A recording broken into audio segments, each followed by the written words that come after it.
उलाइका अला हुदम मिर रब्बिहिम व उलाइका हुमुल मुफ्लिहून। सदक़ल्लाहुल अज़ीम।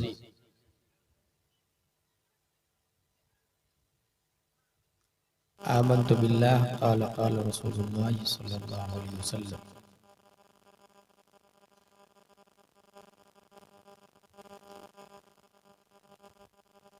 मन आदा ली वलिय्यन फ़क़द आज़नतुहु बिल हर्ब।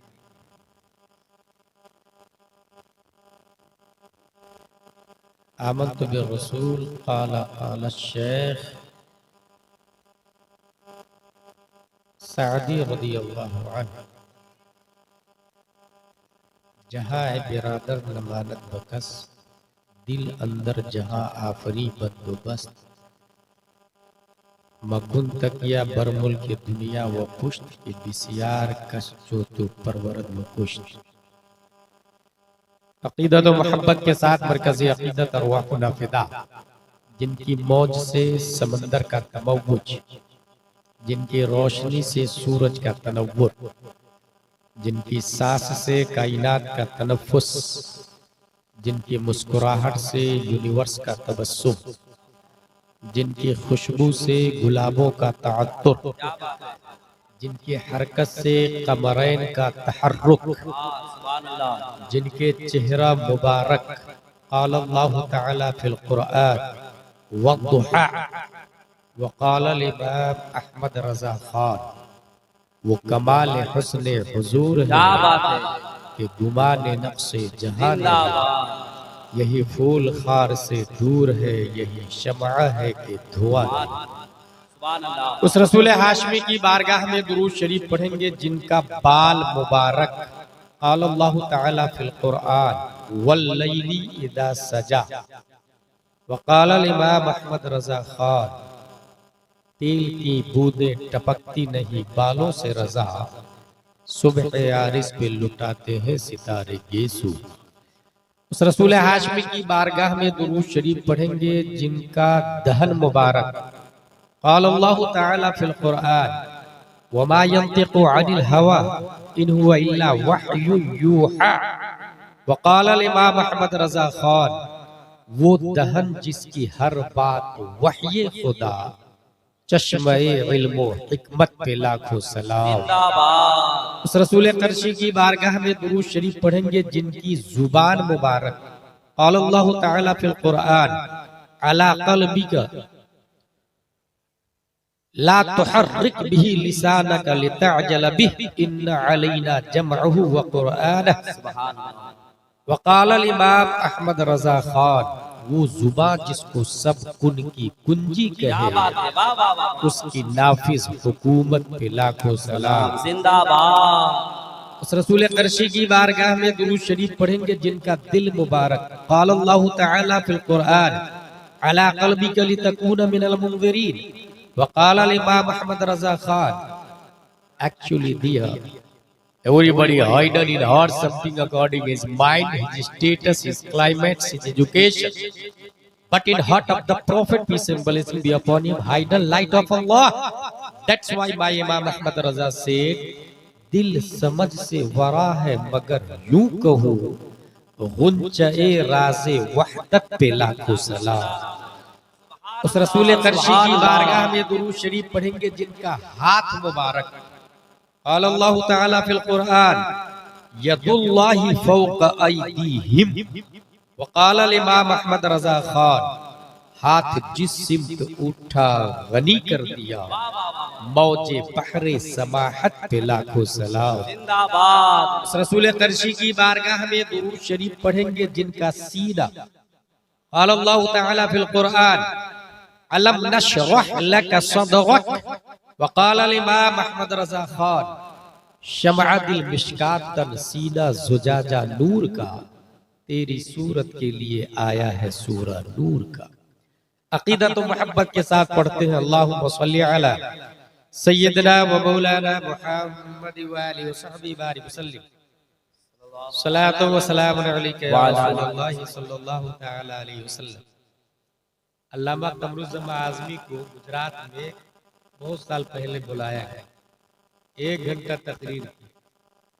तो तकरीर करने के बाद जब चले गए तो कुछ गुजरातियों ने गुजराती भाषा में कहा, क्या बोले आप? खतीब को बुलाने से पहले ये कमेटी को मलहूज रखना चाहिए कि उनका नहज, उनका अंदाज, उनकी गुफ्तगू सामईन को किस दर्जा समझ में आती है। क्योंकि जलसे बहुत होते हैं, कुछ लोगों का मिजाज है कॉमेडी सुनना, तो ऐसे भी खतीब मार्केट में अवेलेबल, क्योंकि दुनिया है और दुनिया मज़रउल आखिरा कह लीजिए, ये आलम असबाब है। हर तरह के लोग यहाँ मौजूद हैं। कुछ लोग का मिजाज होता है वो डराने वाली तकरीर कीजिए, कुछ लोग का मिजाज है कि रुलाने वाली तकरीर कीजिए। ऐसे भी खतीब मार्केट में अवेलेबल, चाहे वो पढ़ा लिखा हो या जाहिल हो, उससे कोई सरोकार नहीं होता। बुलाने वाले सामीन की ख्वाहिश पे बुलाते हैं। मैं यहाँ ये बताने जा रहा हूँ अपनी गुफ्तगू शुरू करने से पहले कि जलसे रोजाना होते हैं और जलसे का मकसद है इस्लाहे मुआशरा, दीन सीखना, उस पर अमल करना, उसको समझना। और ये उसी वक्त होगा जब आप सीखने की नीयत से बैठेंगे। अगर सीखने की नीयत हो, ये इनको समझाएं तो ये कमेटी वाले समझते हैं ना कि जलसा कराना मेरी जिम्मेदारी, सुनना मेरी जिम्मेदारी नहीं है।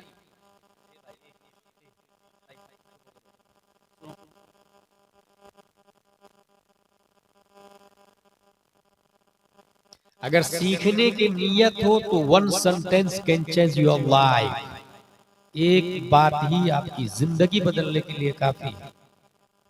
अगर सीखने की नीयत न हो तो ऐसे हजारों जलसे में आपकी शिरकत आमिलतुन नासिबतुन तस्ला नारन हामिया का मुतरादिब बनने में टाइम नहीं लेगा। क्योंकि मैंने तारीख का मुताला किया, एक खतीब ने सिर्फ 3 लाइन की तकरीर, बस 3 लाइन, वो तकरीर ये थी, अय्युहन नास अयनल मफर अल बहरु मिन वराइक वल अदु अमामक वलैसा लकुम वल्लाहि इल्ला सिद्क़ वस्सब्र। मेरे भाइयों कहाँ जाओगे, सामने दुश्मन है, पीछे समंदर है जिसमें शार्क है, ब्लू व्हेल है, वो दोनों जान के दुश्मन है। सिवाय इलाए कलमा हक के दिया is no option, no way, no chance, no street, no path. इस तकरीर को सुनने के बाद सुनने वाले 5000 क्या मजमा, उन्होंने तकरीर सुनी, कश्ती में आग लगाई और उसके बाद जो फाइट किया है उस तकरीर के असर से इतना मुतासिर हुए कि 800 साल तक कुफ्र शिर्क की छाती पर मोहम्मदी झंडा लहराते। मुकर्रिर खुसूसी का नाम था हजरत तारिक बिन जियाद रज़ियल्लाहु ताला। सुभान अल्लाह। एक और जलसे के बारे में मैंने पढ़ा, उस जलसे के बाद लोग तौबा करके नहीं उठते। अभी मैंने देखा नकीब आज़म हिंदुस्तान ने ऐलान किया कि नदीम साहब बाद में पढ़ेंगे, अजहरी साहब पहले, तो 2-3-4 लोगों को उठ के जाते हुए देखा मैंने। ये एक जाना हराम है या कुफ्र है या शिर्क है, ये एक अलग चैप्टर, लेकिन उसके जाने से पहले उसकी सोच आए और वो सोच बदलेगी तो हालात बदलेंगे। सीखने की नीयत चीजें दिगर है। नात शरीफ सुनना सवाब का काम है, इसमें कोई शक नहीं, ठीक है, लेकिन जरूरियाते दीन सीखना हर शख्स पर फर्ज है। एक जलसा ऐसा हुआ होता था, बल्कि कई जलसे हुए जिसमें लोग गुनाहों से तौबा करके नहीं उठते थे, बल्कि खशियते इलाही से रूह जिस्म से निकल जाती थी और लोगों की जलसे के इख्तिताम पर लाशें उठाई जाती थी और नवाज़े जनाजा पढ़ी जाती। जानते हो जलसा कौन सा जलसा था? जलसा ये गौसिया था और मुकर्रिर खुसूसी शेख अब्दुल कादिर जिलानी हुआ। जिंदाबाद। अपने इंडिया का एक जलसा मैं जानता हूँ, 5, 6, 7 मई 1972 में ये जलसा हुआ था। उस जलसे में अपने करीब के हजरत हुजूर मुजाहिद मिल्लत भी थे। सुभान अल्लाह। मारहरा शरीफ के हुजूर सैयदुल उलमा हुजूर अहसनुल उलमा भी थे। गया जिले के अल्लामा सिराजुल हुदा गयावी भी थे। बेकलुत शाही भी थे। हुजूर अल्लामा मुश्ताक अहमद निजामी भी थे। रीढ़ की हड्डी की हैसियत से हुजूर हाफिज मिल्लत थे। उनके दाया हाथ की हैसियत से अल्लामा अरशदुल कादरी थे। उस जलसे के बाद कौम को जो फायदा हुआ, उस फायदे को आज भी दुनिया अल जामियतुल अशरफिया मुबारकपुर के नाम से नारे तकबीर, नारे रिसालत, फैज़ाने हाफिज़े मिल्लत। जितनी बातें मैं बोला, मैं दावे के साथ कहता हूँ 25% लोग नहीं समझते। दावे के साथ कह रहा हूँ क्योंकि मिजाज ही नहीं ना सीखने का। लाइफ स्टूडेंट वाला होना चाहिए। ये मैं तकरीर नहीं कर रहा हूं, मैं क्लास में बैठा हूं एज अ मुबल्लिग। कुरान और हदीस की जो बातें हम तक पहुंची है, फुक़हा की किताबें जो हम तक पहुंची है, वो मैं आप तक पहुंचा रहा हूं जिम्मेदारी और हवाले के साथ। इसका नाम जलसा है, इसी का नाम तकरीर। इस तमहीद के बाद मेरी गुफ्तगू की हेडिंग है वली और मॉडर्न साइंस। ये मेरी तकरीर की मेन लाइन है, वली और मॉडर्न साइंस। वली का एक माना है, आप चैट जीपीटी से पूछ लीजिएगा, गूगल से पूछ लीजिएगा, वो भी बताएगा। मोहब्बत करने वाला, करीब में रहने वाला, ये वली का माना है। इसका मतलब ये हुआ कि नबी से मोहब्बत के बगैर कोई वली हो ही नहीं। अब अगर कोई शख्स कहे कि डोनाल्ड ट्रंप वली है या नेतन्याहू वली है या मोदी योगी वली है, दैट्स इम्पॉसिबल। वली का मतलब है नबी से मोहब्बत करने वाला, और नबी की मोहब्बत ईमान के बगैर मकबूल हो ही नहीं सकती। नबी से मोहब्बत करने वाला। अच्छा, मोहब्बत किसको कहते हैं? हुजूर सल्लल्लाहु तआला अलैहि वसल्लम के 3 हुकूक हैं, रिस्पेक्टिंग, लविंग, फॉलो, ताज़ीम करना, प्यार करना और इत्तेबा करना। और इन तीनों का नाम मोहब्बत मुस्तफा। ताज़ीम करना, ताज़ीम किस तरह करेंगे? ये मैं इसलिए बोल रहा हूँ कि आई लव यू बहुत चला था, I love Mohammad, I love Mohammad. खूब डीपी लगाया उड़ीसा वालों ने, बंगाल वालों ने, इंडिया वालों ने खूब बैनर बनाए। दैट्स ट्रू लव और रॉन्ग और राइट। हमें इस पैराग्राफ में समझना होगा कि क्या फ्लेक्स बैनर और डीपी पे लगाना that is enough for our life, for our activities, for our duties. हुजूर सल्लल्लाहु तआला अलैहि वसल्लम से मोहब्बत करना, रिस्पेक्टिंग ताज़ीम होनी चाहिए, लविंग प्यार होना चाहिए, फॉलोइंग इत्तिबा होना चाहिए। ताज़ीम कितनी होगी उसकी एक मिसाल देता हूं। आपने नियत की नवैतु अन उसल्ली लिल्लाहि तआला रकअतै सलातिल फज्र फर्दुल्लाहि तआला यक्तदैतु बिहादल इमाम मुतवज्जिहन इला जिहतिल काबति शरीफ अल्लाहु अकबर। इस तकबीर को तकबीर तहरीमा कहते हैं। क्यों कहते हैं भाई तकबीर तहरीमा? क्योंकि ये तकबीर हराम कर देती, खाने को, पीने को, चलने को, घूमने फिरने को, गैरे अफ़आले नमाज को इस तकबीर ने हराम कर दिया। अच्छा, अब वो हलाल कब होगा? उसके लिए तकबीर तहलीला चाहिए, ऐसी तकबीर जो हलाल कर। और वो तकबीर है अस्सलामु अलैकुम व रहमतुल्लाह, अस्सलामु अलैकुम व रहमतुल्लाह। अस्सलाम भी तकबीर है, ये भी अल्लाह का नाम है। अपने लोग कहते हैं ना अस्सलामु अलैकुम, ये अस्सलाम अल्लाह का नाम है। अपने लोग नहीं पढ़ते अल्लाहुम्मा अंतस सलाम व मिनकस सलाम, तो अल्लाह सलाम है। अल्लाहु अकबर कहा हराम, खाना पीना उठना बहना सोना जागना गैर अफ़आले नमाज हराम। अस्सलामु अलैकुम ने जो ही अस्सलाम कहा, अब वो सब हलाल हो गया। नियत जो बांधी आपने और बाप बुलाया जाना हराम, माँ बोलाए जाना हराम, दादा बोलाए जाना हराम, ओरिजिनल पीर साहब बोलाए तब भी जाना हराम, डुप्लीकेट पीर साहब बोलाए तो डबल जाना हराम। और ओरिजिनल का मतलब यह है कि सुन्नी हो, आलिम हो, फासिक मौलिन न हो, खिलाफत मुत्तसिल बिल मुस्तफा हो। हिंदुस्तान में 50% से ज्यादा पीर गैर आलिम है, यानी डुप्लीकेट पीर। 50% की बात कर रहा हूं। पीर होने के लिए 4 शर्तें हैं। सबे सनाबिल शरीफ में देख ले या फतावा रज़विया शरीफ में देख ले। सुन्नी होना, क्योंकि पीर खुद ही सुन्नी नहीं है, तो सुन्नी जो नहीं है वो जन्नत में नहीं जाएगा।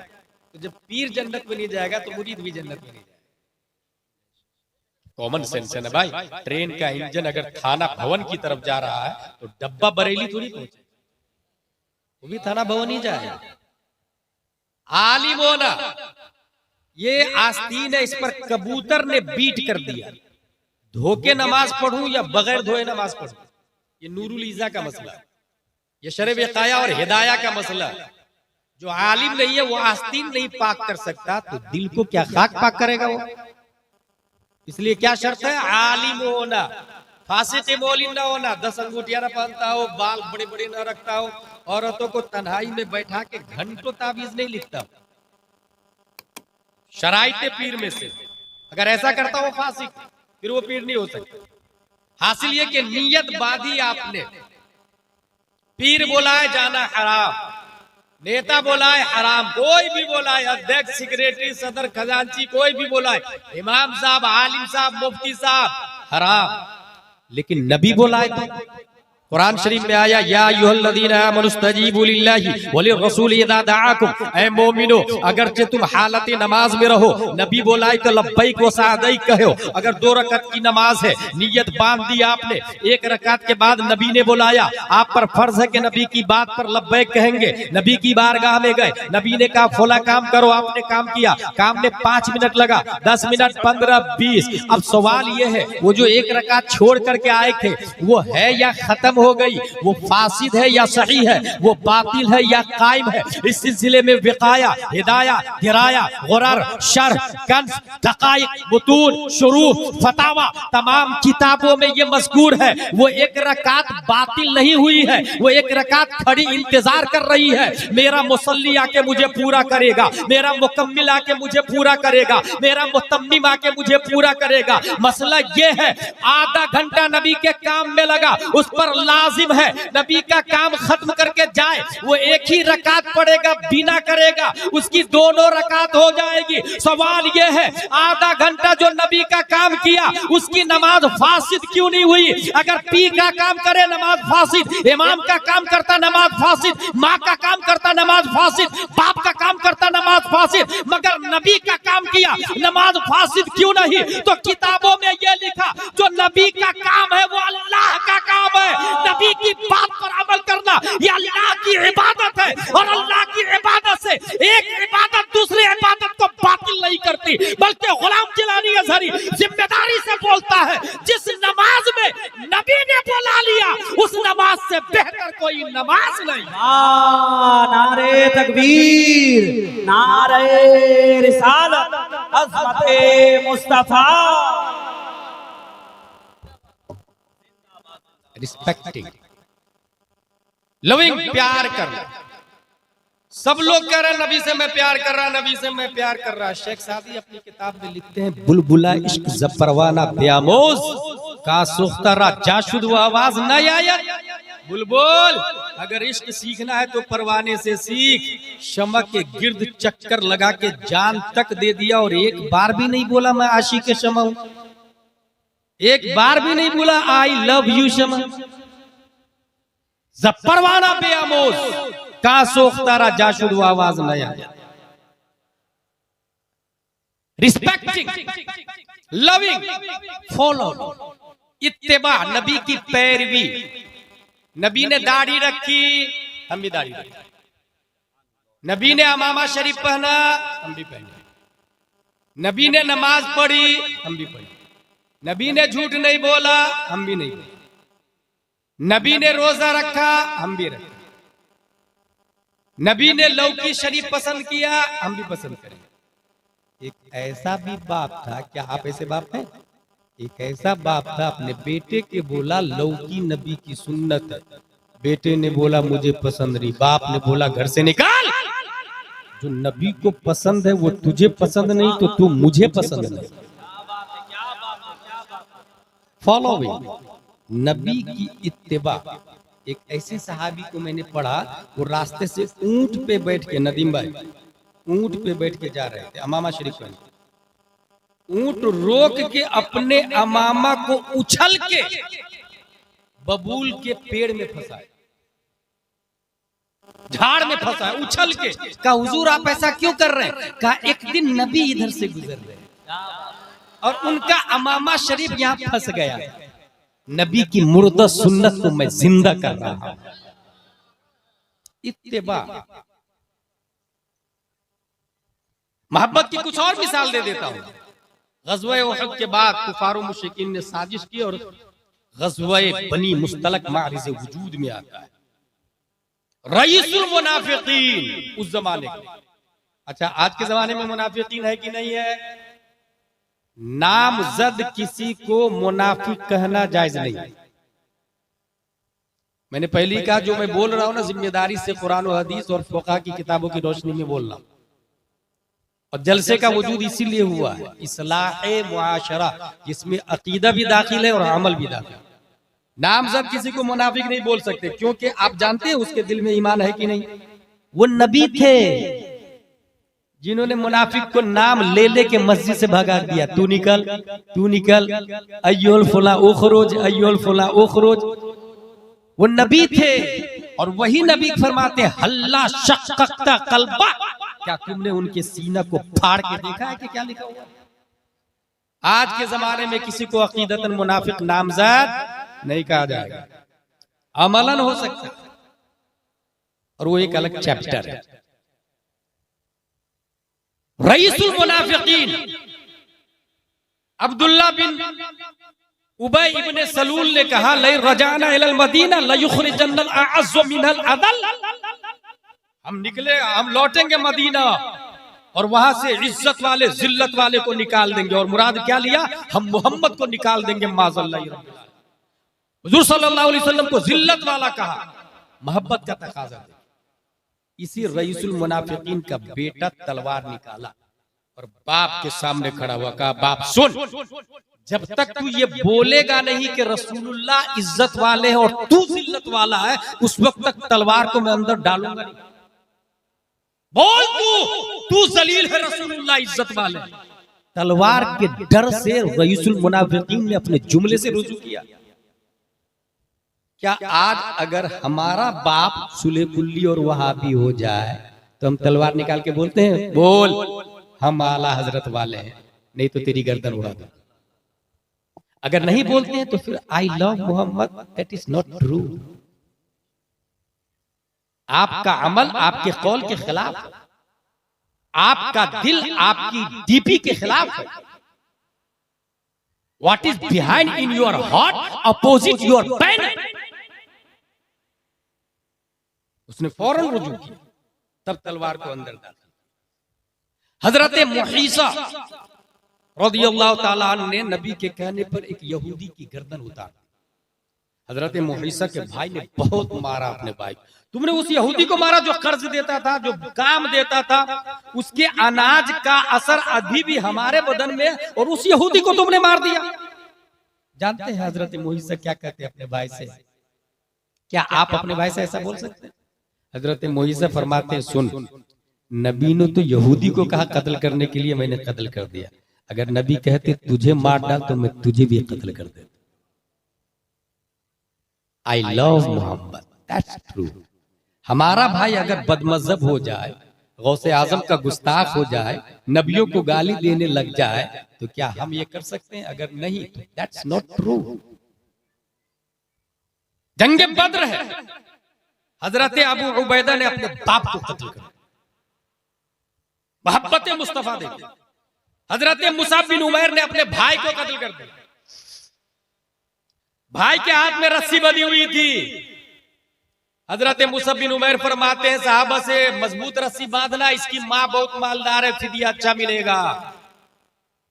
मुसअब बिन उमैर के भाई कहते हैं भाई भाई भाई आपने मुझे नहीं पहचाना, मैं आपका सगा भाई। का गलत, तू सगा भाई होता तो नबी की तरफ से आता, अबू जहल की तरफ से नहीं आता। सगा भाई होता तो नबी की तरफ से आता, अबू जहल की तरफ से नहीं आता। इसी जंग में हजरत उमर बिन खत्ताब ने अपने मामू आस का कत्ल कर दिया। आस का। इसी जंग में हजरत अली ने अपने कई रिश्तेदारों को कत्ल कर दिया, कई रिश्तेदारों। इसी जंग की बात है।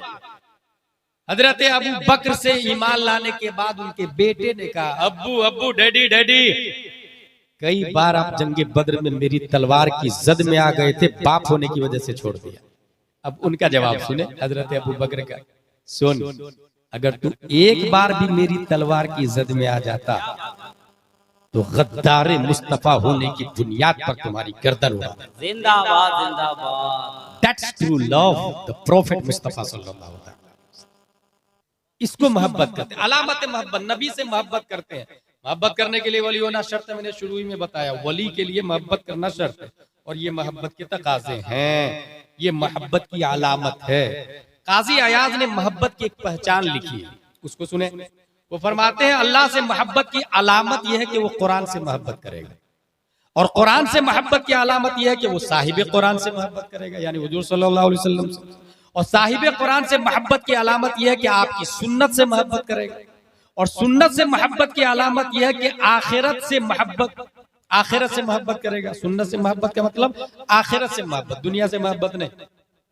आखिरत से मोहब्बत की अलामत यह है कि दुनिया से बुग़्ज़ करेगा, दुनिया से बुग़्ज़ रखेगा। गौर कीजिएगा, नबी से मोहब्बत की पहचान बता रहा हूं। और दुनिया से बुग़्ज़ की अलामत यह है कि दुनिया से बकदरे जरूरत लेगा, जखीरा अंदोज़ी नहीं करेगा। अब आप में कितने लोग हैं जिनकी एफडी है, बैंक बैलेंस है, 1 मकान 2 मकान 3 मकान 4 मकान है, कितने जोड़े कपड़े हैं। देखिए काजी अयाज क्या लिख रहे हैं, दुनिया से कदरे जरूरत लेगा, जरूरत से ज्यादा लेना ये मोहब्बत मुस्तफा की अलामत नहीं है। और कदरे जरूरत का मतलब यह है कि अगर रोटी चटनी से काम चल रहा हो तो बिरयानी खाना ये जरूरत में दाखिल नहीं है। मुस्तहब होना अलग डिपार्टमेंट है, जरूरत होना अलग डिपार्टमेंट है, याद रखिएगा। मुस्तहब होना अलग है, जरूरत होना अलग है, जायज होना अलग है। मैं जरूरत की बात कर रहा हूं। अगर रोटी चटनी से काम चल रहा हो, ऐसी सूरत में बिरयानी खाना ये जरूरत में दाखिल नहीं, जायज होना अलग है। इस मोहब्बत की इस अलामत को मैंने तलाशना शुरू किया। 1322 हिजरी में कोई ऐसा आदमी मिले जिसमें नबी की मोहब्बत की ये अलामत हो, नबी की मोहब्बत की ये पहचान किसी इंसान के अंदर हो। कोई इंसान ऐसा देखा आपने जिसके अंदर नबी की मोहब्बत की ये पहचान हो? हमने तलाशना शुरू किया। कर्नाटका में तलाशा, नहीं मिला। गुजरात में तलाशा, नहीं मिला। आंध्रा में तलाशा, नहीं मिला। तेलंगाना में तलाशा, नहीं मिला। यूपी में तलाशा, नहीं मिला। बंगाल में तलाशा, नहीं मिला। लेकिन जब उड़ीसा में तलाशा 1322 हिजरी 8 मुहर्रमुल हराम और 22 मार्च 1904 में शेख अब्दुल मन्नान की पीठ से एक बच्चा तसर्रुफात की करवटें लेता हुआ रईस आजम उड़ीसा है, मगर अलामत मोहब्बत मुस्तफा उनके अंदर पाई गई। मैं समझ गया कि हवेली मेहमानों के लिए, बिरयानी मेहमानों के लिए, मगर खुद झोपड़पट्टी में रह रहे थे, रोटी चटनी खा रहे थे। बात समझ में आ गई कि 14वीं सदी हिजरी में अगर कोई मोहब्बत के इस मेयार पर उतरता है तो वो धामनगर का हबीबुर रहमान मुजाहिद मिल्लत है। नारे तकबीर, नारे रिसालत, अज़मत मुस्तफा, दरबारे हुजूर मुजाहिदे मिल्लत।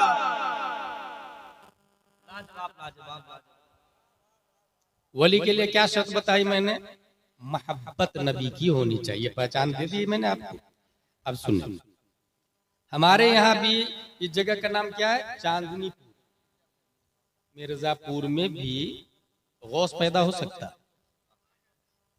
वली पैदा हो सकता है। गौस एक है हर जमाने का।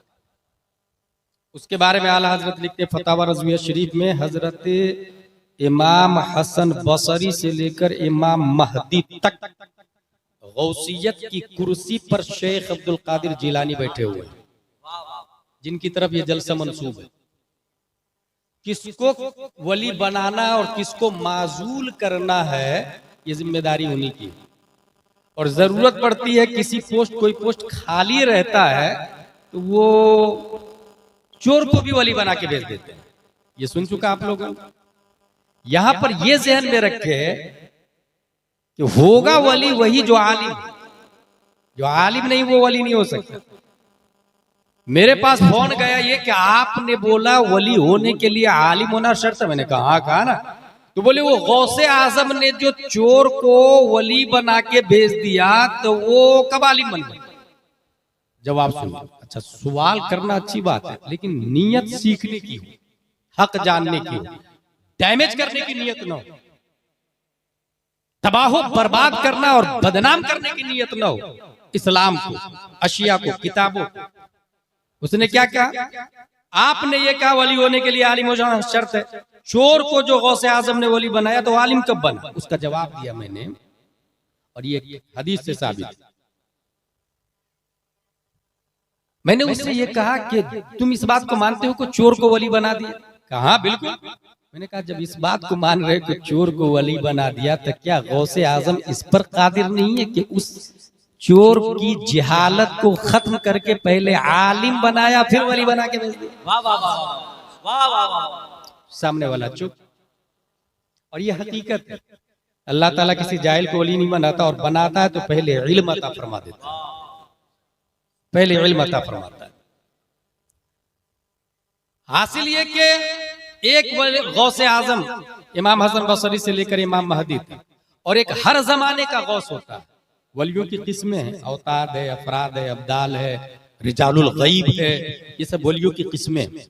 हर जमाने का जो गौस है वो मिर्जापुर में भी हो सकता है, मगर उसके लिए शर्त यह है कि मोमिन हो और हराम न खाता हो। याद रखिएगा, मोमिन हो और हराम न खाता हो। अगर आपको 1 करोड़ रुपया मिल जाए रास्ते पर तो आप क्या करेंगे?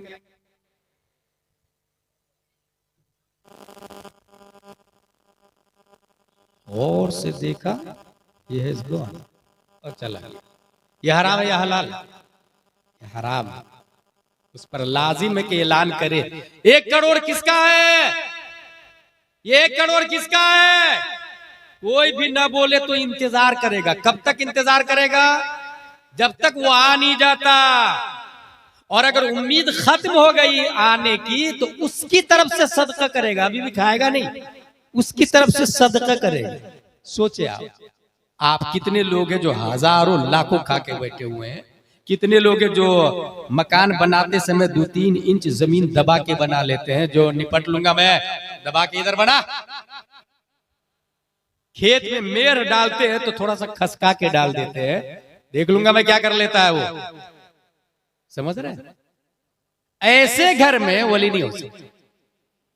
हराम ग़िज़ा पेट में है, वली नहीं।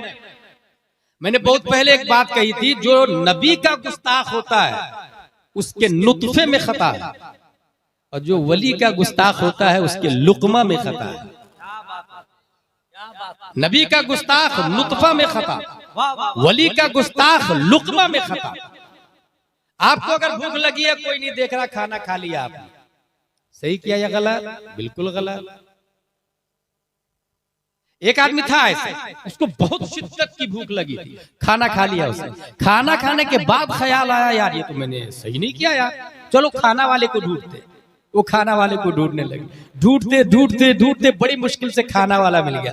भाई भाई भाई, मैंने आपका खाना खा लिया, माफ कर दीजिए ना मुझे, आपकी इजाजत के बगैर खा लिया। उन्होंने कहा नहीं, माफ नहीं करूंगा मैं, अंधी लंगड़ी लूली बहरी बेटी है, निकाह करना पड़ेगा। That's point. अब उन्होंने सोचा कि अगर माफ नहीं करेगा तो दोज़ख में जाऊंगा, और माफ कर दिया तो जन्नत में जाऊंगा। तो अब 2 अजाब है उसके सामने, एक अंधी लंगड़ी लूली लड़की को ले लो तो दोजक में नहीं जाओगे, या तो ये अजाब लो या वो अजाब, दोजक वाला अजाब या तो फिर ये लड़की वाला अजाब। उन्होंने सोचा ये तो 40-50 साल की जिंदगी है, वो वाला जो अजाब है वो तो हमेशा मरने के बाद तो खत्म ही नहीं होने वाला। और नियम ये है इदज तमातिल बलियतान फख्तिर अखफ़हुमा, जब दो अजाब जमा हो जाए तो छोटे वाले को ले लीजिए। इन्होंने 30 साल 40 वाला अजाब ले लिया, अंधी लंगड़ी लूली से शादी कर लेता हूँ, 30-40 साल के बाद मर जाऊंगा, मरने के बाद हूर मिलेगी, जन्नत में जाऊंगा। यही फैसला करना, ये हंसने की नहीं समझने की बात। कभी भी हराम काम करने का मन करे ना तो यही सोचिए कि इसका फायदा टेम्पोररी है, वक्ती है, और रिजल्ट जो उसके बाद में है वो अनलिमिटेड है, वो दायमी है। उसके बाद आगे आपने सुना होगा, रूम के अंदर गए तो बहुत खूबसूरत लड़की, या आपने किससे सुना होगा? अपने इमाम साहब से। हाँ, ये जरूर शर्त है कि इमाम साहब अगर आलिम हो तो सुना होगा आप, इमाम ही नाज रखा हो या गैर आलिम, तो इसमें फिर इमाम साहब की गलती या उलमा की गलती नहीं। कमेटी वाले क्या करते हैं भाई, इनको समझाए उनको समझाए, तो मैंने क्या बोला बताए, लाखों रुपया जलसा में खर्च हुआ है ना सिर्फ सुनने के लिए ना। अगर आपने सीखा ही नहीं कुछ तो फिर क्या फायदा हुआ इस जलसे से? ये उसी इमाम से सुनने को मिलेगा जो इमाम आलिम होगा, और इमाम आलिम उस वक्त होगा जब कमेटी माकूल तनख्वाह देगी। और माकूल तनख्वाह का मतलब यह है कि 40-50 हजार रुपया महीने का, कम से कम की बात बता रहा हूं, एक इमाम की तनख्वाह होनी चाहिए 40 से 50 हजार। लेकिन कुछ इतने नालायक लोग हैं, वो सोचते हैं कि अगर आलिम साहब आएंगे तो वो तकरीर करेंगे ये हराम ये हलाल, इसलिए मैं आलिम को लाता ही नहीं, उस इमाम को लाता जो तकरीर ही नहीं करे। अल्लाह माज़अल्लाह रब्बिल आलमीन। ऐसी सोच कमेटी की भी है। कुछ ऐसे सदर साहब है जिसका शराब का कारोबार है, वो सोचते हैं आलिम साहब लाएंगे तो वो बोलेंगे शराब हराम, इसलिए आलिम को नहीं लाया। कुछ ने लाया और तकरीर की कि गर्लफ्रेंड रखना हराम, बॉयफ्रेंड बनाना हराम, और सिक्योरिटी का बेटा गर्लफ्रेंड रखे हुआ, सिक्योरिटी ने इमामी साहब को बदल दिया। माज़अल्लाह रब्बिल आलमीन। ये समझने वाली बात, इमाम आलिम हो और आलिम हक बोलने में किसी की परवाह नहीं करे, दीन गालिब रहे। और अगर इमाम आलिम और तकरीर करे तो आप मुझसे ज्यादा नजराना उनको दे। वो हर जुमा आधे घंटे की तकरीर मुझसे अच्छी कर लेते हैं, मेहनत करके नई तकरीर करते, मैं एक तकरीर कई जगह कर लेता हूं। वो आलिम साहब आपकी मस्जिद में नई तकरीर हर जुमा को करते हैं, इसलिए हर जुमा को 50 रुपया 100 रुपया मुसाफा भी किया। और यहाँ पर एक बात मैं जरूर बताता हूँ कि अगर मैं ये ऐलान करूं कि मस्जिद बनानी है, कौन देगा पैसा? हजरत मेरी तरफ से सरिया, मेरी तरफ से सीमेंट, मेरी तरफ से रेत, मेरी तरफ से पूरा मीनारा मेरी तरफ से बनेगा। हजरत मेरा नाम लिख लीजिए। एक साहब पूरा मार्बल मकराना से आएगा मेरी तरफ से। 5 करोड़ की मस्जिद 2 साल के अंदर बनके तैयार हो जाएगी। सही बोल रहा हूँ कि गलत? ऐसे करोड़पति है लोग उड़ीसा में, सही बोल रहा हूँ? अब वो 5 करोड़ की मस्जिद से जाके पूछे, मस्जिद साहब आप तो 5 करोड़ की हैं, बताइए ना वुजू में कितने फराइज है? मस्जिद बताएगी वुजू में 4 फराइज है, चेहरा धोना, हाथ धोना, मसा करना, पांव धोना। मस्जिद साहब मिंबर साहब आप तो मकराना से तशरीफ लाए, मार्बल साहब आप बताइए ना गुस्ल में कितने फराइज है? मस्जिद का मार्बल बोलेगा गुस्ल में 3 फराइज है, कुल्ली करना, नाक साफ करना, पूरे बदन पे पानी बहाना ना। आप झूमर साहब से पूछे, आप तो मुंबई से तशरीफ लाए, आप बताइए ना इस्लाम की बुनियाद कितनी चीजों पर है? झूमर बोलेगा इस्लाम की बुनियाद 5 चीजों पर है, तौहीद, नमाज, रोजा, ज़कात, हज। मतलब 5 करोड़ की मस्जिद साइलेंट है, वायलेंट इमाम है। मस्जिद साकित है, नातिक इमाम है। मस्जिद खामोश है, बोलता इमाम है। 5 करोड़ की मस्जिद और इमाम जाहिल और नाजरा खा हो, मिर्जापुर की जहालत का खात्मा नहीं होने वाला। और अगर मस्जिद खजूर की शाख तना पत्तियों से बनी हुई हो और इमाम इमामुल अंबिया हो तो मुक्तदी अबू बकर, उमर, उस्मान और अली बन के मैदान में निकलना। जिंदाबाद, नारे तकबीर, नारे रिसालत, हज़रत मुस्तफा। क्या कह रहा था? इमाम अच्छा होना चाहिए, माकूल तनख्वाह दे, अच्छा इमाम होना चाहिए। अच्छा इमाम आपको बता दिया होगा कि वो अंधी लंगड़ी लूली लड़की कौन सी थी? दरवाजे के अंदर दाखिल हुए तो उन्होंने देखा बहुत खूबसूरत लड़की है, पलट कर वापस आए, कहा मैं गलत लड़की के पास चला गया, कहा नहीं सही लड़की के पास। वो अंधी इसलिए कि गैर महरम को नहीं देखा, बहरी इसलिए कि बुराई घंटों बैठ के न की न सुनी, लंगड़ी इसलिए कि कदम खिलाफे शरा कभी चला ही नहीं। अब सोचे, गूंगी इसलिए कि जुबान से किसी की गीबत ही नहीं की। वो औरतें माँ और बहनें सबक हासिल करे जो काम से फारिग होके दरवाजे पर बैठकर पड़ोसन के साथ मिलके घंटों बुराई किया करते, और इसको टाइम पास या कार्य खैर भी समझते हैं। माज़अल्लाह रब्बिल आलमीन। उन्होंने न बुराई की, न देखा, न सुना। अब क्या बताने जा रहा हूं यहाँ पर, गौस आपके यहाँ भी पैदा हो सकता है, याद रखिएगा। मिर्जापुर में शर्त क्या है, बाप हराम ना खाता है, ठीक है। माँ गैर महरम को ना देखा, माँ को गैर महरम ने ना देखा। माँ बाप इतने अच्छे हो, शादी हो जाए, अब जो बच्चा पैदा होता है, पैदा होने से पहले हजरत आदम अलैहिस्सलाम ख्वाब में, हजरत नूह अलैहिस्सलाम उस बाप के ख्वाब में, हजरत मूसा अलैहिस्सलाम ख्वाब में, हजरत ईसा अलैहिस्सलाम ख्वाब में, तमाम अंबिया किराम, बल्कि हजरत अबू बकर है, हजरत उमर है, हजरत उस्मान है, हजरत अली, तलहा, जुबैर, हंज़ला रज़ियल्लाहु अन्हुम, प्यारे मुस्तफा सल्लल्लाहु अलैहि वसल्लम, तमाम अंबिया और सहाबा किराम की मौजूदगी में हजरत अबू सालेह के ख्वाब में आते हैं और इरशाद फरमाते हैं, या अबा सालेह इन्नल्लाह अअताका इब्नन हुवा वलिय्यी व वलिय्युल्लाह व महबूबी व महबूबुल्लाह व सयकूनु लहू शानुन फिल औलिया कशानी बैनल अंबिया व रसूल। ए अबू सालेह, तुम्हारे यहाँ जो बच्चा पैदा हो रहा है वो मेरा भी वली है, अल्लाह का भी वली है, वो मेरा भी महबूब है, अल्लाह का भी वो महबूब है, और अनकरीब उनकी शान तमाम वलियों में वैसी ही होगी जैसे मेरी शान तमाम नबियों में है। वो बच्चा कोई और नहीं, 470 हिजरी में जीलान की धरती पर शेख अबू सालेह की पीठ से, उम्मुल खैर फातिमा के पेट से पैदा होने वाला शेख अब्दुल कादिर जीलानी है। जिंदाबाद जिंदाबाद, नारे तकबीर, नारे रिसालत, फैज़ाने हुजूर गौसे आज़म, करामते हुजूर गौसे आज़म। अब मेरी तकरीर का पहला चैप्टर खत्म हो गया, अब दूसरा चैप्टर शुरू हो रहा है। वो मा अलैना इल्लल बलाग से पहले कुछ बुनियादी बातें। मैंने क्या कहा था, वली और मॉडर्न साइंस। 3 लाइनें बहुत मशहूर है दुनिया में, क ख ग घ ङ च छ ज झ ञ ट ठ ड ढ न प फ ब भ म य र ल व इला आखिर। ABCD EFG HIJ KL MN OP QR ST UV W X Y Z।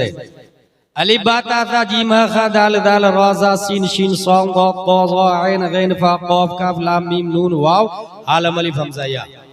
ठीक है, ये जो क ख ग घ और ABCD वाला है ना, इन लोगों का कहना है कि हमने बहुत तरक्की कर लिया। The world has been changed in global village। Technology, laptop, role top, satellite, iPhone, NASA, Tesla सब बीट कर रहे हैं। चैट जीपीटी, अलग अलग कंपनी के AI अलग अलग तरीके से आ रहे हैं। एक साइंटिस्ट है जो पैदा हुआ 1993 में, उसका नाम है चार्ल्स बेनिट। वो टेलीपोर्टेशन का नजरिया दे रहा है, क्वांटम टेलीपोर्टेशन। जर्रात की हालत का दूसरी जगह बराह रास्त मुंतकिल होना, इसको यूं समझ ले आप। क्वांटम टेलीपोर्टेशन क्या है, ABCD वाले क्या कर रहे हैं, एक आदमी मिर्जापुर में होगा, दूसरा आदमी चांद पर होगा, इसको कुछ देंगे तो उसके पास चला जाए। इसको कहते हैं क्वांटम टेलीपोर्टेशन। इसकी तैयारी चल रही है मुकम्मल तौर से। आपने छोटी शॉर्ट क्लिप में देखा होगा, इंसान मशीन में जाता है और गायब हो जाता है, टेलीपोर्टेशन। बहुत खुश हो गए हम, दुनिया में इतनी तरक्की कर गए, क्वांटम टेलीपोर्टेशन को वजूद में ला रहा है। किसने कहा ये नर्सरी LKG UKG वाले, CBSE वाले ने, क ख ग घ वाले ने। हमने कहा जा अली बात आसा पढ़ के बता, या सरनल कुरान की तरफ आ, दारुल उलूम मुजाहिदे मिल्लत की तरफ आ, जमदा शाही रोनाही अशरफिया अमजदिया जामियातुर रज़ा की तरफ आ। तामीर अदब में एक बात लिखी हुई है, तामीर अदब, प्राइमरी की किताब से बात कर रहा हूं मैं, तामीर अदब क्वांटम टेलीपोर्टेशन की दलील दे रहा हूं। बादशाह सियाहत के लिए निकला, गन्ना की खेती देखा, उसका मन किया ये है क्या, का फल है क्या, कैसा लगता, बोले बहुत मीठा। गन्ना तोड़ा, छीला और खाया तो मजा आ गया। कहा यार मेरे मुल्क में गन्ना, मुझे पता ही नहीं। टैक्स लागू कर दिया, कहा हर साल टैक्स भरना पड़ेगा गन्ना का। ये सोच लिया, सोचाई अभी है, सोचाई टैक्स देगा, टैक्स में गन्ना आएगा, मजे से मैं भी, मेरी बीवी भी, मेरे बच्चे भी खाएंगे। ये सोचा, एक गन्ना खा लिया। अब दूसरा गन्ना खाया, रसी नहीं है उसमें। किसान से कह रहा क्या बात है, उस गन्ना, वो गन्ना बहुत मीठा था और रसीला था, इसमें तो रसी नहीं है। जानते किसान ने क्या बोला, लगता है बादशाह की नीयत खराब हो गई। That's quantum teleportation. उसकी नीयत गलत हुई, नीयत खराब हुई, उसका असर गन्ने पर आ गया। क्वांटम टेलीपोर्टेशन, नीयत खराब हुई, असर गन्ने पर आ गया। That's quantum teleportation. एक इंसान यहां सोचा, और जो आप सोच रहे, जैसे ट्विंस ब्रदर नहीं होता, दो जुड़वा भाई, ये जो सोचता है वो सोचता है, इसको मारे तो उसको तकलीफ होती है। That's quantum teleportation. और इसकी दूसरी दलील मैं ये देता हूं कि ये तो 21वीं सदी ईस्वी है ना, पीछे पलटे 15वीं सदी हिजरी है ना, 14वीं, 13वीं, 12वीं, 11वीं, 10वीं, 9वीं, 8वीं, 7वीं, 6वीं, 470 हिजरी में शेख अब्दुल कादिर जिलानी पैदा होते हैं। और आप ही ने बैक वक्त 70 घरों में दावत को कबूल कर लिया। क्या बात है, क्वांटम टेलीपोर्टेशन। ये क ख ग घ वाले अभी भी सक्सेस नहीं हुए हैं टेलीपोर्टेशन। और 900 साल पहले गौसे आजम ने प्रैक्टिकली करके दिखा दिया। वली और मॉडर्न साइंस याद रखिएगा। दूसरी दलील, एक साइंटिस्ट है जिसका नाम है डेविड हार्वे, ये भी ABCD वाला है। ये पैदा हुआ 1878 में। इसका कहना क्या है, स्पेस टाइम कंप्रेशन। आपके लिए 1 घंटा, दूसरे के लिए 1000 साल। आपके लिए 1 किलोमीटर, दूसरे के लिए 1000 किलोमीटर। ये पॉसिबल है। ये बोल रहा, कौन बोल रहा है, ये डेविड हार्वे। मैंने कहा यार ये कौन सी तू नई बात बोल रहा, और कौन सा दुनिया में तीर मार लिया तुमने, कौन सी चीजें डिस्कवर्ड कर ली तुमने। जरा कुरान शरीफ तो पढ़। यह सरनल कुरान तामीर अदब कंप्लीट करके, अम्मा पारा कंप्लीट करके कुरान शरीफ तो पढ़ो तो समझ में आएगा। हजरत हुजैर अलैहिस्सलाम 100 साल तक कह रहे, और अल्लाह ने फरमाया कम लबिस्ता, काल लबिस्ता यौमन व बअदा यौम। 100 साल के बाद कह रहे, एक दिन या आधा दिन ठहरा हो। उनके लिए आधा दिन, दूसरों के लिए 100 साल। इसी को कहते हैं टाइम कंप्रेशन। Time compression. अब रहा के स्पेस कंप्रेशन, आपके लिए 1 किलोमीटर, दूसरे के लिए 1000 किलोमीटर। ये आइंस्टाइन ने बाद में नजरिया दिया है नदीम भाई। आइंस्टाइन का बाप था ये डेविड हार्वे, उसने ये पहली नजरिया दे दिया था उसे। किसी के लिए 1 किलोमीटर, किसी के लिए 1000 किलोमीटर। बहुत खुश हो गए कि नई चीज।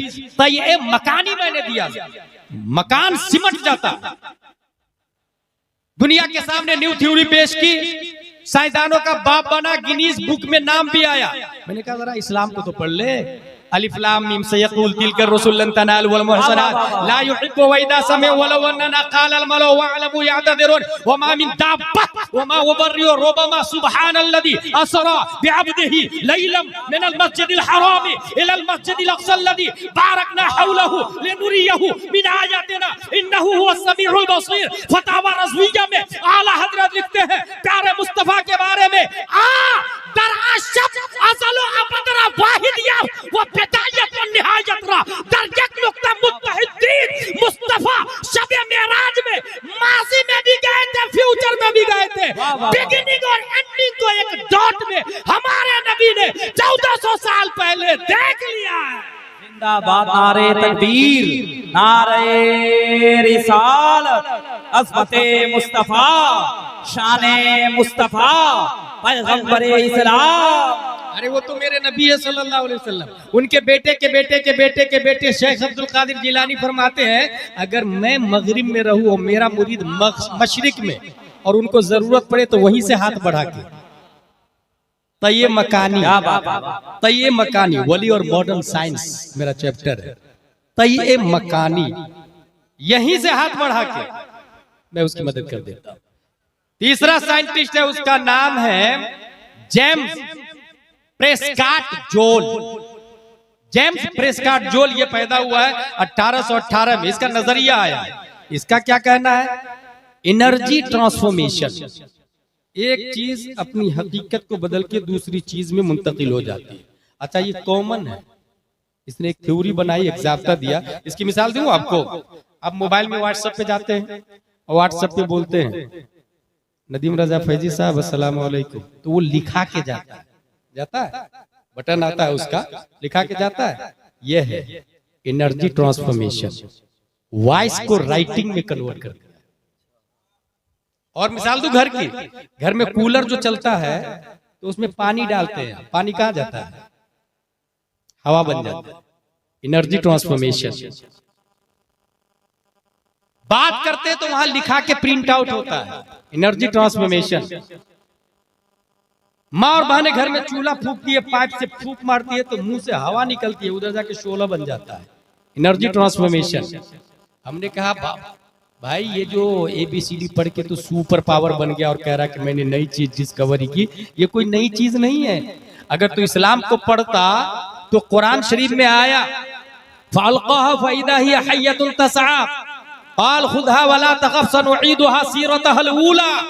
मूसा अलैहिस्सलाम से अल्लाह ताला ने फरमाया, मूसा अपनी लाठी को जमीन पर रख। लाठी को जमीन पर रखा तो सीधा लाठी नहीं रही, अज़दहा बन गया। लाठी नहीं रही, अज़दहा बन गया। मूसा अलैहिस्सलाम से अल्लाह ताला ने फरमाया खुज़हा वला तख़फ़ सनुईदुहा सीरतहल ऊला, एनर्जी ट्रांसफॉर्मेशन। पकड़, दोबारा उसको लाठी बना दूंगा। पकड़ा, दोबारा लाठी। हमारे नबी के बारे में नहीं सुना? जंगे बद्र में हजरत अक्काशा की तलवार टूट गई। या रसूल अल्लाह मेरे पास तलवार नहीं है, खजूर की लकड़ी दे दिया। वही खजूर की लकड़ी तलवार से ज्यादा काम कर रही है। जिंदाबाद जिंदाबाद। Energy transformation. बल्कि बाबा फरीद के बारे में यह है कि एक आदमी ला इलाहा इल्लल्लाह का वजीफा कर रहा था, सिर्फ ला, मोमिन नहीं था। ला इलाहा इल्लल्लाह, ला इलाहा इल्लल्लाह, ला इलाहा इल्लल्लाह। बाबा फरीद पहुंचे, जो कि अल्लाह वाले तबलीग करते हैं। एनर्जी ट्रांसफॉर्मेशन की दलील दे रहा हूं। बाबा फरीद ने कहा तुम कहां तक पहुंचे? कहा अपने वजूद को मैं पानी में कन्वर्ट कर लेता हूं। ला इलाहा इल्लल्लाह, एनर्जी ट्रांसफॉर्मेशन।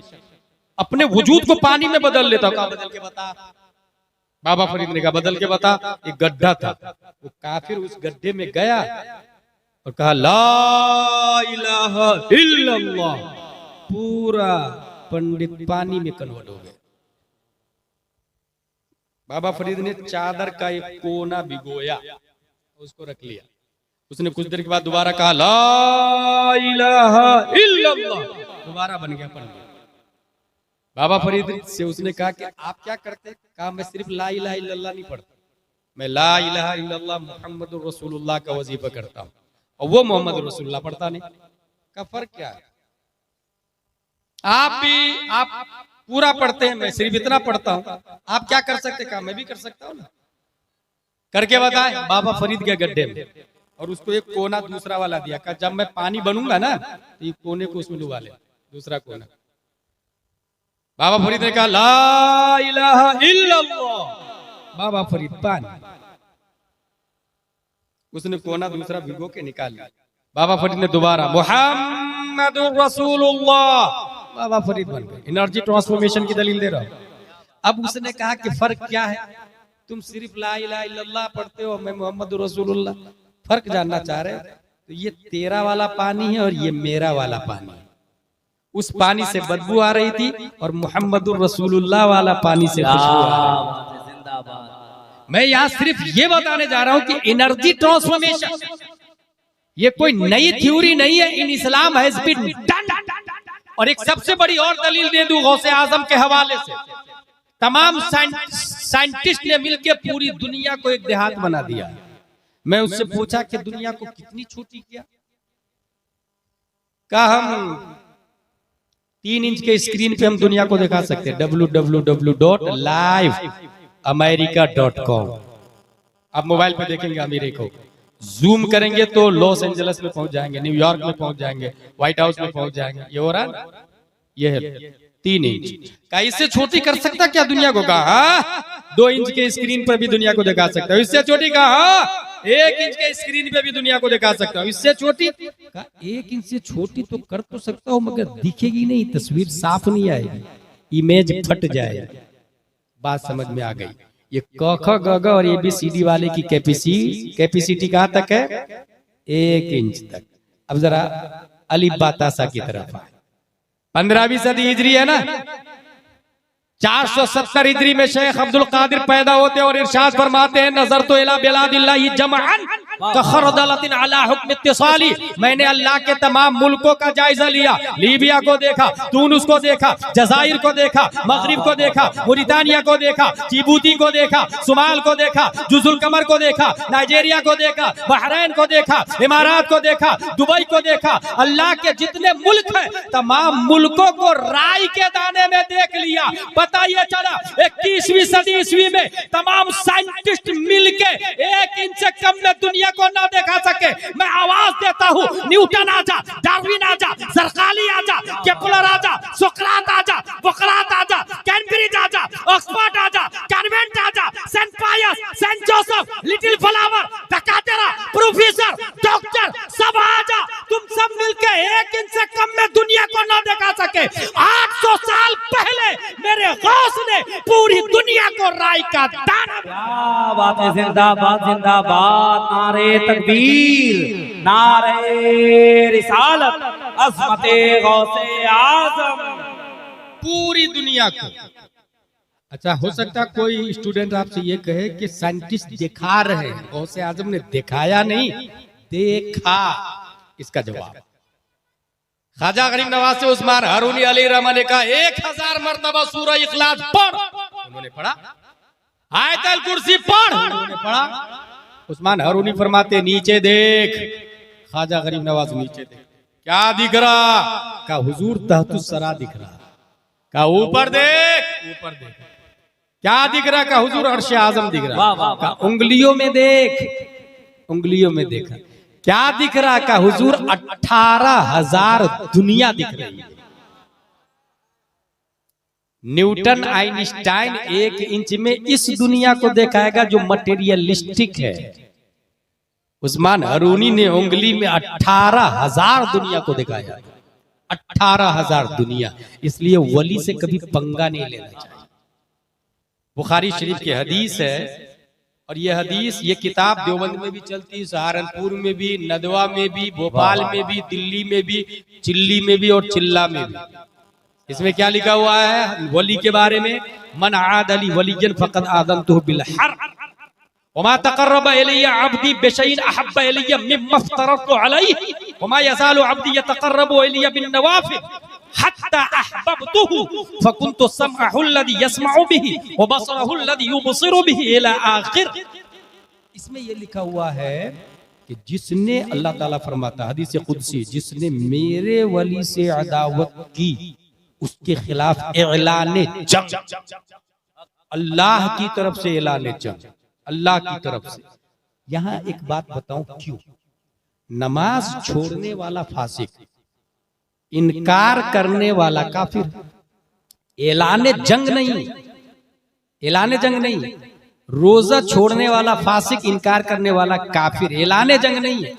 मगर वली से प्यार कर, वली से अदावत करने वाला सीधा रब की तरफ से ऐलान जंग। क्यों?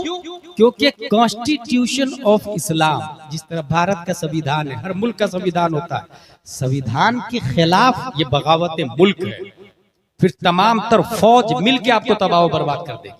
ऐसे ही संविधान ऑफ इस्लाम, इस्लामिक कॉन्स्टिट्यूशन के खिलाफ कोई बोलेगा तो सही राइट रॉन्ग करने वाले ये औलिया एजामी है, ये औलिया एजामी है। अगर वली नहीं होंगे, आलिम नहीं होगा, तो आपको बताएगा कौन कि ये हदीस है या कुरान है। मैं एक जुमला पढ़ता हूँ आपके सामने, कुल्लो फाइलिन मरफूउन कुल्लो मंसूबिन कुल्लो मफऊलिन मंसूबुन व कुल्लो मुज़ाफ इलैहि मजरूरुन। कुरान शरीफ में आया या हदीस शरीफ में आया? 99% आदमी नहीं बता पाएगा, मालूम नहीं मुझे। 99% की बात कर रहा हूं, क्योंकि भाई ये अरबी इबारत है, कम से कम तो हाफिज साहब होना चाहिए इसको समझने के लिए। हाफिज साहब कहेंगे हाँ ये कुरान में कहीं नहीं आया, ये नहीं बता पाएंगे हाफिज साहब कौन सी हदीस में आया है, और ये हदीस है या नहीं इसको समझने के लिए 9 साल आलिम का कोर्स करना पड़ेगा, 9 साल आलिम का कोर्स। तो इसलिए वली से अदावत अगर किया तो इस्लाम का स्ट्रक्चर ही बिगड़ जाएगा। इसलिए जिसने वली से अदावत की अल्लाह की तरफ से ऐलान जंग, क्योंकि वही हमें बताते हैं सही क्या है गलत क्या है, और ये सही और गलत का जो जान लिया समझिए वो आदमी नजात पा जाएगा। मुझे एक बात याद आ रही है, मैं आखिरी पॉइंट बता रहा हूं। हुजूर सल्लल्लाहु अलैहि वसल्लम को ताइफ में लोगों ने मारा था, ये सुना आपने? पत्थरों से मारा था लोगों ने। अभी जो लोग उम्रा पे जाते हज पे जाते हैं वो ताइफ वो जगह दिखाई जाती है। अच्छा पता अबू जहल का जहां घर था वहां टॉयलेट बना हुआ है, ये पता आप लोग? जो लोग हज करने गए उनको पता। हासिल ये कि नबी को जिन लोगों ने पत्थर मारा तो हुजूर सल्लल्लाहु अलैहि वसल्लम क्या कह रहे थे पता है? अल्लाहुम्मा हदि कौमी फइन्नहुम ला यअलमून। इबारत देखें, ए अल्लाह इन्हें हिदायत दे, ये मुझे नहीं जानते। इसका मतलब मेरे बारे में इन्हें इल्म दे, नबी के बारे में इल्म दे, क्योंकि जो नबी को जान लिया वो अबू बकर बन गया, वो उमर बन गया, वो तलहा जुबैर और हंसला बन गया, और जो जितनी जल्दी जाना उतना ही बड़ा सहाबी बन गया। और कीजिएगा, जो जितनी जल्दी जाना उतना ही बड़ा सहाबी बन गया। ये पॉइंट इसलिए बोल रहा हूं कि अभी इख्तिलाफ है। एक आदमी बोल रहा हजरत अली सबसे बड़े, दूसरा आदमी बोल रहा नहीं अबू बकर सबसे बड़े। ये जो बोल रहा हजरत अली सबसे बड़े इसको राफजी और मौलाई कहा जाता है, और खूब लड़ रहे हैं खूब। एक इतना मरदूद शायर है, वो बोलता है कि खिलाफत में चौथे नंबर पर है ना, तो कुरान भी तो चौथे दर्जे की किताब है, तौरात इंजील जबूर के बाद आई है, लेकिन सबसे बड़ा सबसे अहम किताब है ना कुरान, ऐसी चौथे दर्जे खिलाफत में है लेकिन है सबसे अहम। कौन बोल रहा है? ये मौलाई बोल रहा है। ऐसे शायर को मत बुलाइए। नकीब भी ऐसा चल रहा है, ऐसे नकीब को मत बुलाइए। नदीम भाई हंसने वाली नहीं समझने वाली बात है, कब ईमान चला जाएगा पता ही नहीं चलेगा। इसलिए नकीब शायर खतीब को बुलाने से पहले अपने मोहल्ले के बासलाहियत इमाम और आलिम से राब्ता कीजिएगा, वही बताएंगे कि किसको बुलाना किसको नहीं बुलाना। अगर आपको लग रहा है इमामी सूलह कुल्ली है तो अपने जो स्टेट के बड़े इदारे मरकजी लोग हैं, जैसे हमारे यहाँ दारुल उलूम मुजाहिदे मिल्लत है, वहां से पता करेंगे अगर शक हो तो कि हम इसको बुलाएं या नहीं बुलाएं। अब देखें क्या कह रहे हैं मौलाई लोग, हजरत अली दा पहला नंबर, हजरत अली सबसे बड़े। अच्छा तमाम तर लोगों का इत्तेफाक है कि सबसे बड़े हजरत अबू बकर सिद्दीक है, लेकिन मैं आपको लॉजिकली दलील देता हूं बड़े कैसे हैं और बड़ा क्यों होता है। एक आदमी ये बोल रहा है कि सबसे बड़े बहादुर हजरत अली है और सबसे बड़े आलिम भी हजरत अली है, तो जो सबसे बड़े आलिम और सबसे बड़े बहादुर हो वही सबसे बड़े सहाबी है। और खैबर के किले को अबू बकरो उमर ने उखाड़ा नहीं था, हजरत अली ने उखाड़ा था, इसका मतलब सबसे बड़े बहादुर। नबी ने फरमाया अना मदीनतुल इल्म व अलीयुन बाबुहा, मैं इल्म का शहर हूं, अली उसके दरवाजे हैं, इसका मतलब सबसे बड़े अल्लामा। तो सबसे बड़े सहाबी भी यही है। कौन बोल रहे हैं? ये मौलाई राफजी लोग ये बोल रहे हैं। अब आइए मैं आपको सही दलील देता हूं किताबों से, अहले सुन्नत व जमात की किताबों से। हजरत अली से पूछा गया, हजरत आप बताइए ना सबसे बड़े बहादुर कौन है तमाम सहाबा में, और सबसे बड़े अल्लामा कौन है? हजरत अली से पूछा गया।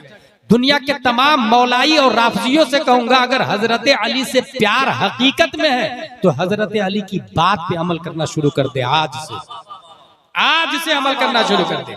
हजरत अली जवाब देते हैं हुवा आलमुना व अशजाउना, ऐसा सुन तमाम सहाबा में सबसे बड़े बहादुर भी अबू बकर है और सबसे बड़े अल्लामा भी अबू बकर है। सबसे बड़े बहादुर भी और सबसे बड़े अल्लामा भी। हजरत अली से कहा कि सबसे बड़े बहादुर वो कैसे हो गए? खैबर के किले को तो आपने उखाड़ के फेंका था। कहा ना, जंगे बद्र में हम थे, हम 313 थे और वो लोग 950, और हर सहाबी के मुकाबिल में कोई ना कोई काफिर है, हर सहाबी के मुकाबिल में।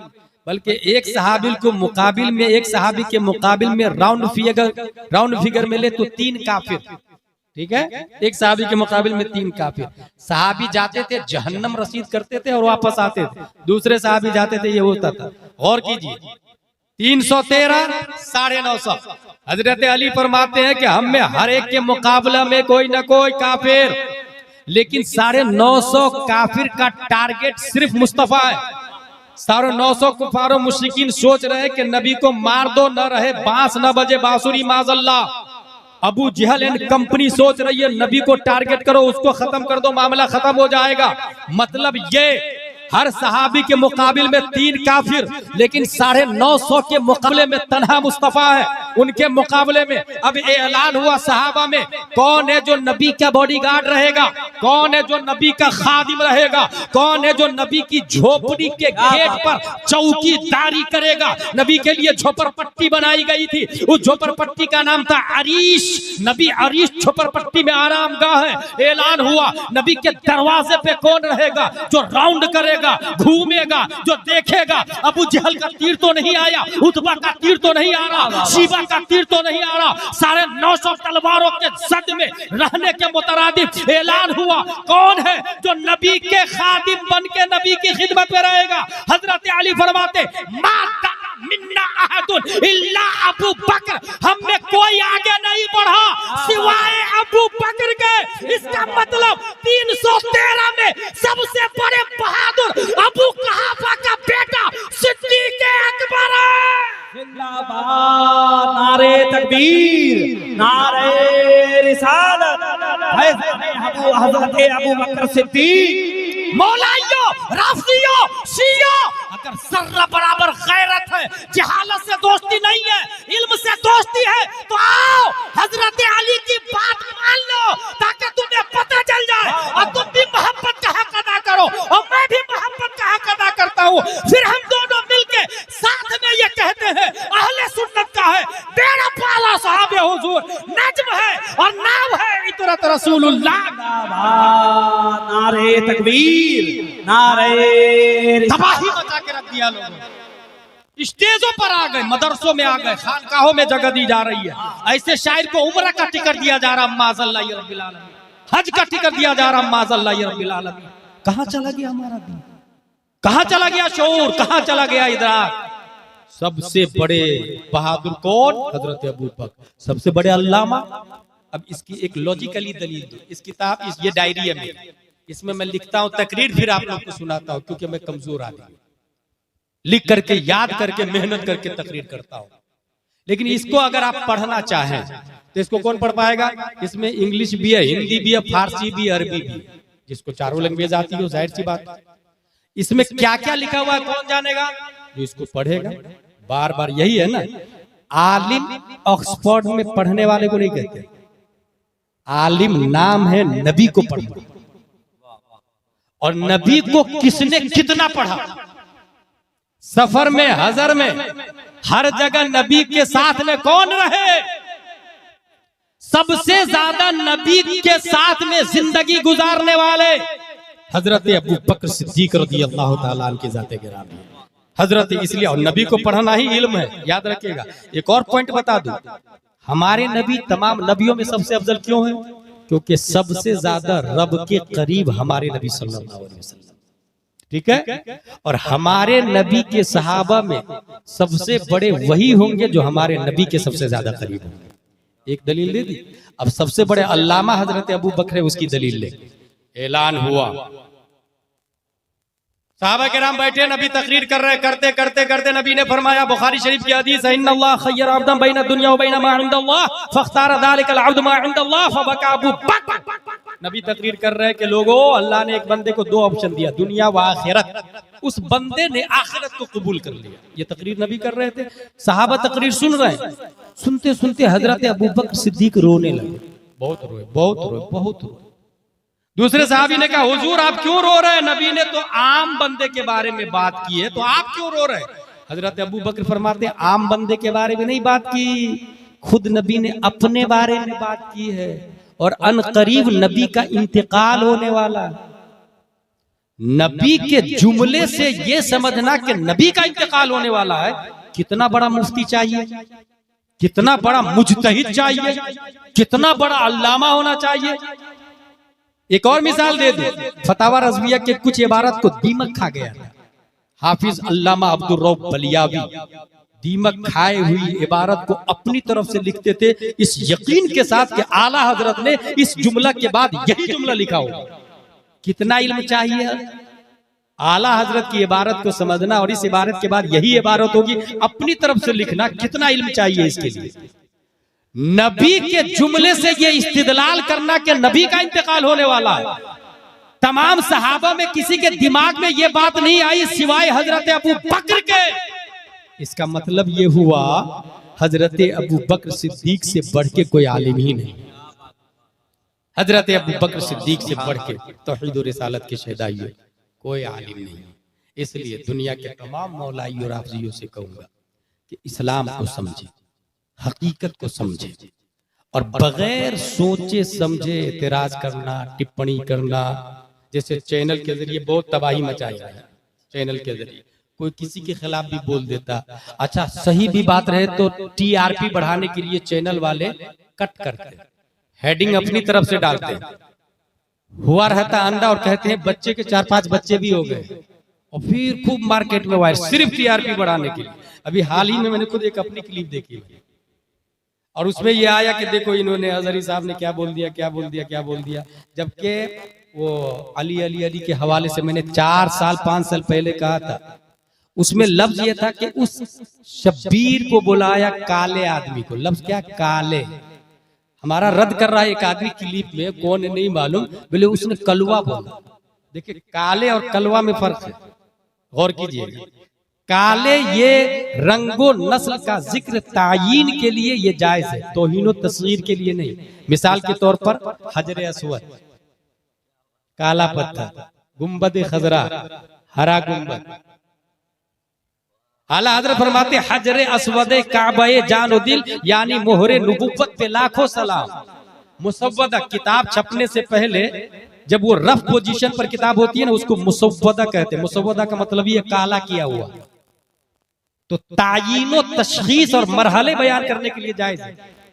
किसी का रद्द करने से पहले ये जहन में रहे इमालुल कलाम औला मिन इहमालिही, आकिल बालिग के कलाम को मुहमल और लग़्व करार देने से बेहतर है उसे बामाना करार दे। इसलिए मैं उन जो लोग टीआरपी बढ़ाने के लिए बड़े उलमा को टारगेट करते हैं, खुतबा को या अच्छे आदमी को टारगेट करते हैं, उन लोगों के लिए नसीहत है, हिसाब तो उन्हें भी देना पड़ेगा। उसमें मैंने ये कहा था अली अली का जिक्र हो तो ऐसा जलसा गैर शऊरी तौर पर अहले तशय्यो को प्रमोट करता है। लफ्ज में गौर कीजिएगा, गैर शऊरी तौर पर। ये गैर शऊरी क्या होता है भाई साहब? गैर शऊरी का मतलब है बगैर सोचे समझे, बेइरादा, लाशऊरी के तौर पर। अंग्रेजी में इसको कहते हैं अनकॉन्शियस। और गैर शऊरी तौर पर जो होता है उसमें शरीयत का हुक्म ही नहीं लगता है, शरीयत गिरफ्त नहीं करती। जैसे सोते सोते आप किसी को गाली दे, फांसी का हुक्म नहीं लगेगा। सोते सोते हज करके आ जाए, हाजी का हुक्म नहीं लगेगा। सोने में ज़कात दे दे, ज़कात अदा नहीं होगी। गैर शऊरी तौर पर, लफ्ज मेरा गौर कीजिएगा क्या था, गैर शऊरी तौर पर। मुफ्ती आजम हिंद का एक शेर है, बेखुदी में सजदे दर या तवाफ, जो किया अच्छा किया फिर तुझको किया। आला हजरत का शेर, बेखुदी में सजदे दर या तवाफ। आला हजरत ही का ना, जिम्मेदार आप ही होंगे। जो किया अच्छा किया फिर तुझको किया, नज दिया सब तज दिया फिर तुझको किया। यही सब है ना उसमें, तुझको किया। तो ये जो आला हजरत का कलाम है, इसमें जो ये लफ्ज आया है बेखुदी, ये है बेशऊरी, बेइरादी, गैर इख्तियारी, इस पे शरीयत का हुक्म नहीं लगता। मैंने क्या कहा है, गैर शऊरी तौर पर, इसलिए अली अली करने वाले पर शरीयत का हुक्म नहीं लगाया मैंने। गैर शऊरी तौर से ये जलसा अहले तशय्यो की तरफ जाता है। ये जुमला बहुत नफातुल्ला और शरीयत के दायरे में, समझने के लिए दरसे निजामी चाहिए। अनकॉन्शियस, जैसे मैंने कुछ मिसालें दे दी आपको। अच्छा, बेशऊरी में कुछ होता है तो शरीयत का हुक्म नहीं लगता। हजरत अली की हदीस है, अन अली रज़ियल्लाहु अन्हु क़ाल रुफ़िअल क़लम अन सलास, अनिल नाइम हत्ता यस्तयक़िज़, व अनिल सबी हत्ता यहतलिम, व अनिल मजनून हत्ता युफ़ीक़। 3 लोगों से शरीयत ने कलम को उठा लिया। नंबर 1 जो सो रहा, शरीयत का कलम उठा हुआ है, कुछ भी करे सोने में। मैंने बताया ना नदीम भाई, ज़कात दे अदा नहीं होगी, उसे देना पड़ेगा बाहर आकर। बच्चा जब तक बालिग ना हो जाए, और पागल जब तक होश में ना आ जाए। तो हमने कहा गैर शऊरी तौर से ये जलसा अहले तशय्युअ की तरफ जाता है। उसने गिरफ्त की कि ये उलमा ने कहा, किस आलिम दीन ने कह लिया। अब मैं बता रहा हूं आपको, सुनो ये कैसे जाता है। दुनिया में इंसान की दो किस्में, मुस्लिम और काफिर, ठीक है। मुस्लिम की दो किस्में, सुन्नी मुस्लिम, शिया मुस्लिम। शिया भी मुस्लिम ही है काफिर की नजर में। अलीगढ़ वगैरह में जाके देखिएगा सुन्नी सेक्टर, शिया सेक्टर लिखा रहता है। अब जो सुन्नी मुस्लिम है फिर उसमें भी अहले सुन्नत है और अहले बिदअत है, ठीक है। सिर्फ इंडिया की बात नहीं कर रहा मैं, पूरी दुनिया में शियाओं का जलसा होता है, उसमें हजरत अली की तारीफ होती है। अबू बकर का नाम नहीं लिया जाता, उमर का नाम नहीं लिया जाता, गौर कीजिएगा। अब जिस जलसे में हजरत अली अली अली अली हो, हजरत अली की तारीफ हो, हजरत अबू बकर उमर का जिक्र न हो, तो हमारा जलसा और उनके जलसे में क्या फर्क रहा। मैं ये नहीं कह रहा वो शिया हो गए, यही तो समझने वाली बात है कि आपका अकीदा सही है, मगर आपके जलसे में अबू बकर का जिक्र नहीं हुआ तो गैर शऊरी तौर से वो अहले तशय्युअ की तरफ जाता है। यानी आपका जलसा भी बगैर जिक्र अबू बकर के, उनका जलसा भी बगैर जिक्र अबू बकर उमर के, तो ये अबू बकर के जिक्र न करने में मुशाबहत हुई। और हदीस शरीफ में मन तशब्बह बिकौमिन फहुव मिनहुम, जो जिसकी मुशाबहत इख्तियार करेगा वो उसी में से है। इसीलिए मैंने कहा गैर शऊरी तौर से ये जलसा अहले तशय्युअ की तरफ जाता है। और ये मन तशब्बह बिकौमिन फहुव मिनहुम, ये कई किताबों में लिखा हुआ, ये सबको मालूम है, हमारे उलमा भी इस बात को अच्छी तरीके से जानते हैं। एक और मिसाल दे दूं आपको, नदीम भाई, हजरत उमर तौरेत पढ़ रहे थे, नबी सल्लल्लाहु अलैहि वसल्लम चेहरा फेर लिया और जलाल में आ गए। हजरत उमर कहते या रसूल अल्लाह, ये अल्लाह की किताब है, अल्लाह की, हजरत मूसा पे नाजिल हुई। नबी जलाल में आ गए और फरमाते उमर, अगर मूसा भी होते ना तो मेरी किताब पढ़ते और मुझे नबी मानते। मूसा भी होते तो मेरी किताब पढ़ते और मुझे नबी मानते। अब यहां बताना ये चाह रहा हूं कि नबी ने जो रोका या नाराजगी का इजहार किया, क्या हजरत मूसा से नबी को प्यार नहीं था? हाँ। क्या तौरेत की हकीकत से नबी वाकिफ नहीं थे? मगर उमर का पढ़ना गैर शऊरी तौर से यहूदियत को प्रमोट करता, यहूदियत को प्रमोट करता। इस वजह से हुजूर सल्लल्लाहु ताला अलैहि वसल्लम ने मना कर दिया।